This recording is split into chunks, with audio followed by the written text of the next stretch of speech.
దైవజన్మ, మన ఆరాధ్య దైవం ప్రభు అయిన యేసుక్రీస్తు వారు కూడా యూదుల ద్వారా, స్వజనుల ద్వారా, పరజనుల ద్వారా, శాస్త్రుల ద్వారా, పరిసయ్యుల ద్వారా, రోమా అధిపతుల ద్వారా ఎన్నెన్నో తృణీకారాలు యేసు ప్రభు వారు అనుభవించారు. ముఖం మీద ఉమ్మేశారు, పిడిగుద్దులు గుద్దారు, గడ్డాన్ని పట్టుకొని లాగారు, వీపు నాగటి సాళ్ళుగా దున్నినట్లుగా దున్నారు. నీవే దేవుడు అయితే, నీవే దేవుని కుమారుడు అయితే నిన్ను నీవు రక్షించుకొని మమ్మును కూడా రక్షించు అని ఎగతాళిగా ఒక ఆయన అన్నాడు. ఎవరు చెప్పండి?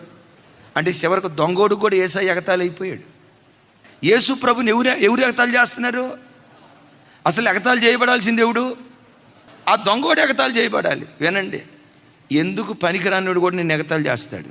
భయపడకో. ఇంట్లో పెళ్ళం చేత చీపిరి కట్టతో కొట్టించుకున్నవాడు కూడా నేను ఎగతాళి చేస్తాడు. భయపడకో. ఆడు సిగరెట్ పెట్టుకుంటాడు, మందు బాటిల్ పట్టుకుంటాడు, పచ్చి తాగుబోతు.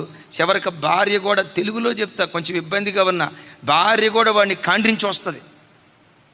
మీరు చర్చికి వస్తూ ఉంటే వాడేమంటాడు తెలుసా? చూడు అది మొనబొబ్బిది ఎలాగ వెళ్తుంది, నుదురు బొట్టు లేదు, చేతులు గాజులు లేవు, ఎకిలిగా మాట్లాడతారు. ప్రభా ఏంటి అభ్యంతరాలయ్యా, ఏంటి తిరస్కారాలయ్యా, ఏంటి ఎగతాళ్ళు, నేను ఎంతకాలం ఈ నిందలు భరించాలి ప్రభా అని కలవరపడుకో. యేసుక్రీస్తే అంటారు, అభ్యంతరములు రాక మానవు. కొడుకులకు అభ్యంతరం అయ్యారా? ఏడవకో.